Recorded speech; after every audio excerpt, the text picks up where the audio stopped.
ইন্ডিয়ান্সের প্লেয়াররা যেভাবে খেপা খেপেছে, কি মারা মারলো গুজরাট টাইটান্সের বলারদেরকে খেপিয়ে দিয়েছে। তিলক বর্মা তো পুরো খেপে গেছে, প্রথম দেখছি তো শেষ পর্যন্ত ফাটিয়ে দিল। 45 বলে 101 রান বানিয়েছে, 8খানা 4 মেরেছে, 7খানা 6, 224 স্ট্রাইক রেটে চরম খেলেছে তিলক বর্মা। কামব্যাক যেভাবে করলো মুম্বাই ইন্ডিয়ান্সকে, চরম খেলেছে। গুজরাট টাইটান্সের বোলিং লাইন আপকে বিগড়ে রেখে দিয়েছে তিলক বর্মা, চরম খেলেছে ভাই সাহ। প্রথম 23টা বল যেভাবে খেলেছে ভাবছি কিছুই পারবে না, আর লাস্টেকার 22টা বল যেভাবে জবরদস্ত পারফর্ম দিয়ে গেছে, 84 রান বাড়িয়ে দিয়েছে।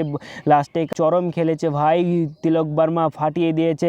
যেইখানে গুজরাট টাইটান্সের ব্যাটাররা 100 রান অল আউট হয়ে যাচ্ছে, সেইখান তিলক বর্মা সেই ফিল্ডিংয়ে, সেই গ্রাউন্ডে, সেই ফিল্ডে মেরে দিয়েছে, 101 রান বাড়িয়েছে। কি বড় বড় ছয়গুলো মারছে, লম্বা লম্বা ছয়গুলো দেখে জান জড়িয়ে যাচ্ছে। তিলক বর্মা কামব্যাক করলো চরমভাবে। দেখি কিভাবে মুম্বাই ইন্ডিয়ান্সের প্লেয়াররা খেপে গেছে বস। এইভাবেই তো কামব্যাক করে বড় বড় টিমগুলো। একেই তো বলে 5বার চ্যাম্পিয়ন হওয়া টিম। আইপিএলে 2026-এর আইপিএলে যেভাবে কামব্যাক করেছে, চরম খেলেছে তিলক বর্মা। 45 বলে 101 রান পাঠিয়ে দিয়েছে, বাড়িয়ে দিয়েছে। 8খানা 4 মেরেছে, 7খানা 6, 224 স্ট্রাইক রেটে। তিলক বর্মা জিও বস, জিও বস।